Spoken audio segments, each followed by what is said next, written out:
सामुएल ने सभी इस्राएलियों से कहा, देखो, मैंने तुम्हारी वे सारी बातें स्वीकार कर ली हैं जो तुमने मुझसे मांगी थी। मैंने तुम्हारे लिए एक राजा नियुक्त कर दिया है। देखो, राजा ही अब तुम्हारा नेता है। मैं अब बूढ़ा हो चला हूँ, मेरे बाल पक गए हैं, मेरे पुत्र तुम्हारे साथ हैं। मैंने अपनी युवावस्था से आज तक तुम्हारा नेतृत्व किया है। मैं प्रस्तुत हूँ। तुम प्रभु के सामने और उसके अभिषिक्त के सामने साक्ष्य दो।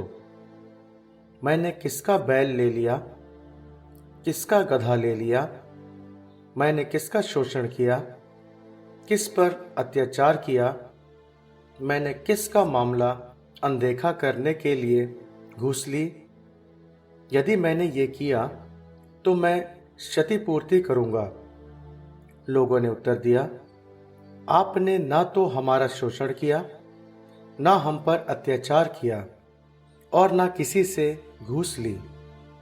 तब उसने उनसे कहा, तो प्रभु ही तुम्हारे लिए मेरा साक्षी है और आज उसका ये अभिषिक्त भी साक्षी है कि तुमने मेरे हाथ में अपना कुछ नहीं देखा है। उन लोगों ने कहा, हाँ, वह साक्षी है। इसके बाद सामुएल ने लोगों से कहा, प्रभु ने ही मूसा और हारून को नियुक्त किया था और तुम्हारे पूर्वजों को मिस्र देश से निकाल लाया था। अब प्रभु के सामने खड़े रहो। मैं तुम्हें वे सब उपकार सुनाऊंगा जिन्हें प्रभु ने तुम्हारे और तुम्हारे पूर्वजों के लिए किया था। जब याकूब मिस्र आया और तुम्हारे पुरखों ने प्रभु की सहायता के लिए दुहाई दी, तब प्रभु ने मूसा और हारून को भेजा, जिन्होंने तुम्हारे पुरखों को मिस्र से निकालकर इस देश में बसाया है। जब लोग प्रभु अपने ईश्वर को भूल गए, तब उसने उन्हें हासोर के राजा के सेनापति सीसरा के, फिलिस्तियों के तथा मोआब के राजा के हाथों दे दिया था। तब उन्होंने उनसे युद्ध किया। उन्होंने प्रभु की दुहाई दी और स्वीकार किया कि हमने पाप किया है, क्योंकि हमने प्रभु को त्याग कर बाल देवताओं और अश्तारता देवियों की सेवा की है। लेकिन अब तू हमें अपने शत्रुओं के हाथों से मुक्त कर और हम तेरी सेवा करेंगे। इस पर प्रभु ने यरूब्बाल, बाराक, यिप्तह और सामुएल को भेजकर तुम्हें अपने पास के शत्रुओं के हाथों से बचाया। तभी तुम सुरक्षित रह पाए हो। जब तुमने देखा कि अम्मोनियों का राजा नाहाश तुम पर चढ़ा आ रहा है, तब तुमने मुझसे कहा था, हमारे ऊपर एक राजा शासन करे। यद्यपि प्रभु तुम्हारा ईश्वर तुम्हारा राजा था। अब उस राजा को देखो जिसे तुमने चुना और मांगा है। देखो, प्रभु ने तुम्हारे ऊपर एक राजा नियुक्त कर दिया है।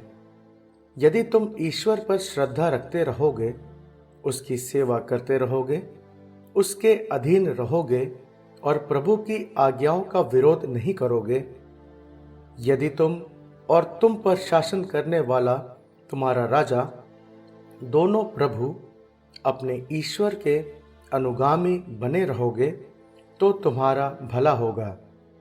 परंतु यदि तुम प्रभु की अवज्ञा और उसकी आज्ञाओं का विरोध करोगे, तो प्रभु का हाथ तुमको और तुम्हारे राजा को दंड देगा, जैसे उसने तुम्हारे पूर्वजों के साथ किया था।